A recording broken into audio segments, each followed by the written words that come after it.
Hello everyone, myself Dr.S.Jeyanthi, working as an Assistant Professor of Physics at the Standard Fireworks Rajaratnam College for Women, Sivakasi.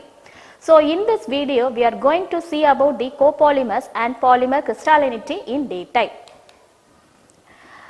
So these are all the learning objectives.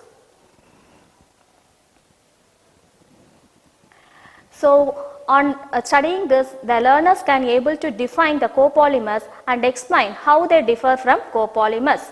And they can also categorize copolymers into different types based on their structural arrangements, can identify real world examples of copolymers and explain their application in various industries. The learners can evaluate the challenges associated with controlling and measuring the crystalline and considering the factors in polymer design for achieving desired crystallinity level. So next we are going to discuss about what are copolymers. Before getting into this topic, let us discuss the definition of copolymers. Copolymers are polymers composed of two or more different types of monomer units, and these monomer units are chemically bonded together to form a single polymer chain. The combination of different monomers in a copolymer allows for a wide range of properties and characteristics depending on the specific arrangement and ratio of monomers. Many commercially important polymers are copolymers. Examples include polyethylene vinyl acetate, nitrile rubber and acrylonitrile butadiene styrene. The process in which a copolymer is formed to form multiple species of monomer is known as copolymerization. It is often used to improve or modify certain properties of plastics. And this slide shows the types of copolymers. Copolymers are classified into random copolymers, block copolymers, alternating copolymers and graft copolymers. Let us see these types in detail in the following slides. Random copolymer. A random copolymer is a type of copolymer where different monomer units are randomly distributed along the polymer chain.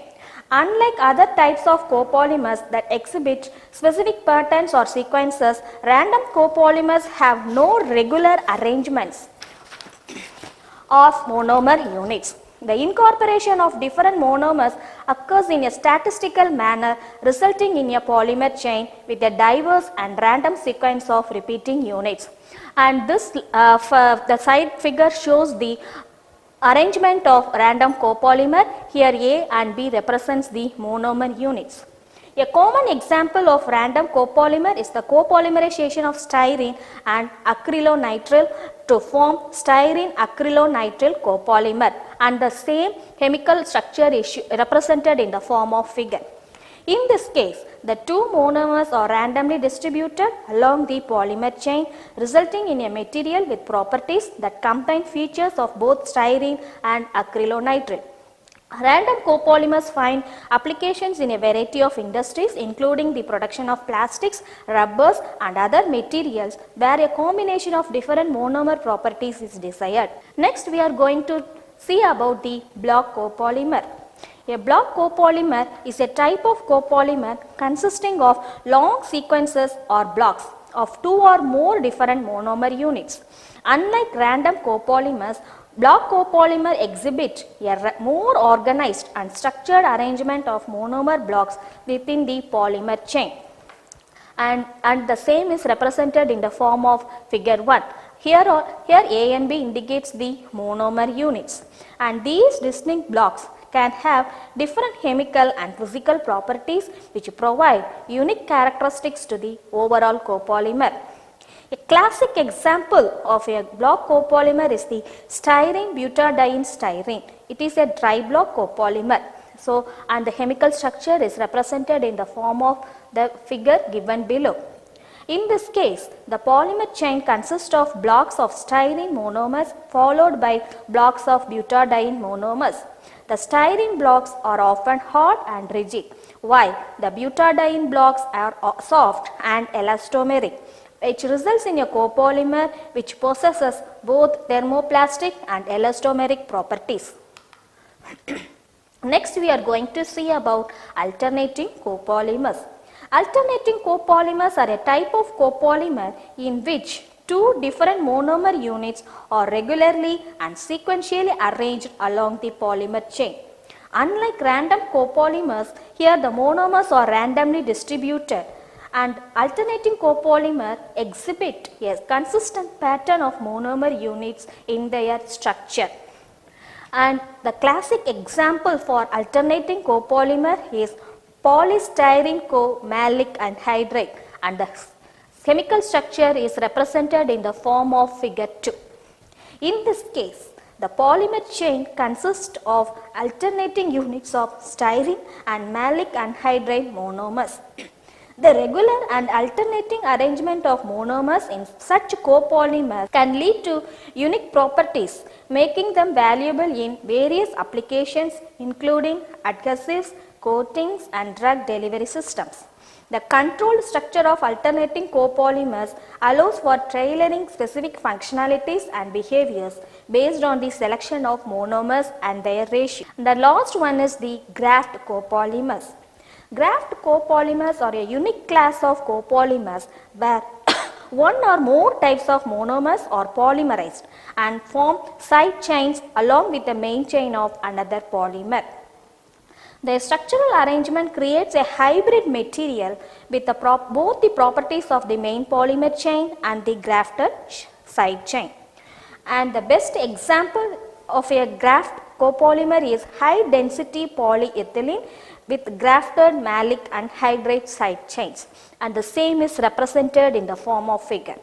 The malic anhydride group act as reactive sites that can bond with other materials, leading to enhanced adhesion and compatibility in polymer blends.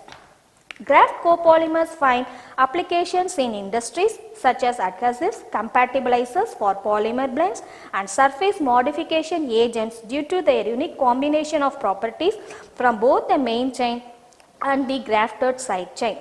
The versatility of graft copolymers makes them valuable in addressing specific performance requirements in various materials and applications. Next, we are going to discuss about the polymer crystallinity. Polymer crystallinity is a crucial aspect of polymer science, referring to the degree to which polymer chains in a material are arranged in an ordered repeating three-dimensional structure, and it is known as a crystal lattice. Polymers can have both crystalline and amorphous regions within their structure, and the distribution of these regions plays a significant role in determining the material's properties. And this figure shows the polymer, that is, it consists of mixed amorphous and crystalline phases. And next we are going to discuss about the key points about the polymer crystallinity. And this figure shows the important points which are related to polymer crystallinity. And the first one is the crystalline regions. In crystalline regions, polymer chains are organized in a highly ordered and repetitive pattern. This arrangement forms a crystal lattice structure. And the second one is amorphous regions. Amorphous regions lack a specific order in the arrangement of polymer chains. Chains in these regions are more randomly distributed. And the next one is the degree of crystallinity. The degree of crystallinity is expressed as a percentage and represents the fraction of polymer chains that are in the crystalline state which relative to the total polymer chains in the material.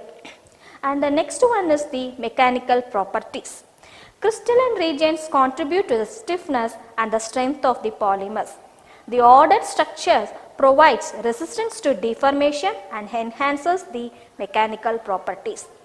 And the next one is the thermal properties.